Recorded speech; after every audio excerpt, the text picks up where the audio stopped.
해병대원 사망 사건 수사 외압 의혹 논란입니다. 박정훈 대령이 지난주에 구속영장 실질 심사를 받았고 영장은 군 법원에서 기각이 됐습니다. 보통 민간 법원도 그렇고 군 법원도 마찬가지겠죠. 영장 심사 결과가 수사 결과를 다 정하는 건 아니겠습니다만 어쨌든 동력은 좀 이른 거 아니냐라는 평가가 나올 수 있을 것 같습니다. 군사 법원을 저희 법사위원들이랄지 국방위원들 말씀을 들어보니까 이건 영장을 청구했을 때 청구했을 때 받아들일 가능성이 상당히 많을 걸로 예상하는 분들이 많았어요. 근데 기각이 됐습니다. 그 결정에 대해서는 환영합니다. 군사 법원이 볼 때도 정말 황당한 거죠. 박정훈 수사단장이 솔직히 한번 따져보시죠. 박정훈 수사단장이 무슨 죄를 지었습니까? 이분은 우리 고 최상병의 안타까운 죽음 이후에 대통령이 뭐라고 했습니까? 엄정한 수사 지시를 내렸습니다. 그 수사 지시에 따라서 수사를 했습니다. 그리고 해병대 사단장이죠. 사단장을 비롯해가지고 구명조끼도 입히지 않고 실종자 수색에 나서서 우리 최상병이 희생된 데에 대해서 과실치사 혐의가 있다고 8명이었습니까? 특정을 해가지고 수사 기록을 만듭니다. 수사 결과를 만들어냅니다. 근데 그거 어떻게 됐습니까? 지금까지 대통령실이나 국방부는 부인하고 있습니다만 그 수사 기록이 만들어지자마자 VIP가 경로했다는 이런 의혹이 제기됩니다. 그리고 군 검찰에서 이런 얘기를 합니다. 군 검사가 해병대 수사관한테 사본이라도 잘 복사해놔라. 떠나라. 정말 무서운 일입니다. 이 얘기를 왜 했겠습니까? 군 검사가.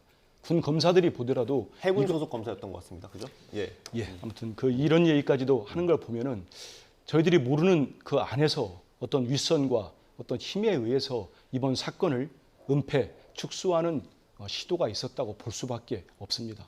수사를 제대로 해서 그걸 경찰에 이첩을 한 수사 기록을 대통령실에서 수사 기록을 보자고 계속 요구를 합니다. 박정훈 단장에게. 그걸 거부하니까 언론 브리핑 자료라도 보내달라고 합니다. 그 자료가 입수된 대로 모든 수사 결과가 뒤집어지고 회수를 합니다. 수사 기록서가 이첩됐다가. 그 과정에 박정훈 단장에 씌워진 혐의가 뭔지 아십니까? 집단 항명의 수괴였습니다. 그리고 나중에 국민적 비판 여론이 이르니까 수괴는 뺐어요. 집단 항명. 그리고 또 상사에 대한 명예훼손이라고 합니다. 여기에 대해서 우리 국민들 누가 용납을 할 수 있겠습니까? 그래서 저는 이번에는 이런 사건을 보면서 영장은 기각됐지만 군 검찰은 기소를 했기 때문에 우리 박정훈 단장은 이제 수사를 받을 수밖에 없습니다. 이런 상황에서 제대로 된 수사와 재판이 이루어질 수 있을지 상당히 많은 국민들이 의혹을 갖고 있습니다. 그래서 지금이라도 철저히 우리 한 국민, 특히 해병대원의 억울한 죽음을 밝히고 그 과정에서 누가 외압을 행사했는지, 왜 이 사건이 은폐가 됐는지를 밝히기 위해서는 결국은 우리 민주당이 추진하고 있는 특검, 국정조사가 정말 반드시 필요하다고 말씀드립니다. 알겠습니다. 최 의원님. 사건의 은폐라고 확정적으로 말씀해 주셨는데요. 경찰이 수사를 통해서 관련된 내용들에 대한 진실 여부가 밝혀질 거라 봅니다. 일단은 이 내용은 최상병에 대한 안타까운 사망, 이 과정에 과연 군의 잘못된 지시 혹은 여기에 대한 책임지지 못하는 일련의 과정들이 있었는지를 밝히는 것이 가장 핵심일 것이고요. 일단 이 박정훈 이 단장에 대한 구속영장 청구에는 앞서 얘기했던 두 가지 항명과 명예훼손이 있었는데 그 두 번째 이제 명예훼손에 관한 과정들이 여러 언론 인터뷰 등을 통해서 조금 전에 나왔던 VIP 경로라든지 또 아니면 이 국방부 차관의 문자 메시지가 있었다. 이런 내용들이 다 외압서를 본인이 주장하고 있는 과정이었는데 국방부 차관은 통신 기록까지 다 조회를 해서 내가 문자 메시지를 보낸 적이 없다고까지 명확하게 사실관계 확인을 합니다. 근데 이런 일들이 정확한 내용들이 정리되지 않은 상태에서 무분별하게 이 의혹 제기들이 나가서는 안 된다고 생각하고요. VIP에 대한 경로 문제도 해병대 사령관을 통해 들었다고 하지만 해병대 사령관은 그와 같은 얘기를 한 적이 또 없다고 이야기를 하고 있는 과정 아니겠습니까?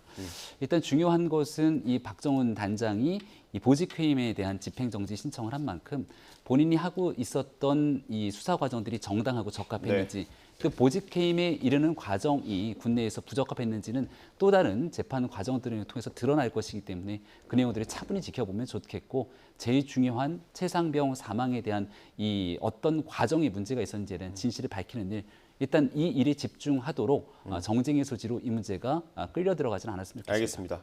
이 논란이 사실 지난주 운영위 회의가 열린 이후에 계속되고 있거든요. 운영위에서 뭐 안보실장이 나와서 아니라고 다 해명을 하긴 했는데 오늘 아침 언론 보도에 안보실 2차장 그러니까 군을 담당하는 곳이죠. 안보실 2차장과 국방비서관의 교체설이 나왔습니다. 이게 사실은 이 타이밍에 왜?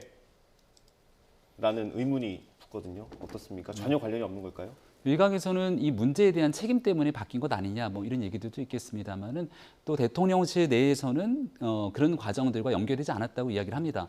저도 정확하게 인사 문제에 대해서는 어떤 단 하나의 이유 때문에 인사가 뒤바뀌는 일보단 다양한 복합적인 일들이 이어질 수 있다고 생각되는데요. 네. 일단 군에 있는 일들 속에서 가장 중요하고 적합한 인사로서 판단됐다고 교체가 있었던 것으로 보이니만큼 예. 무리한 오해나 여기에 대한 과도한 해석이 더 씌워지진 않았으면 좋겠습니다. 예, 알겠습니다.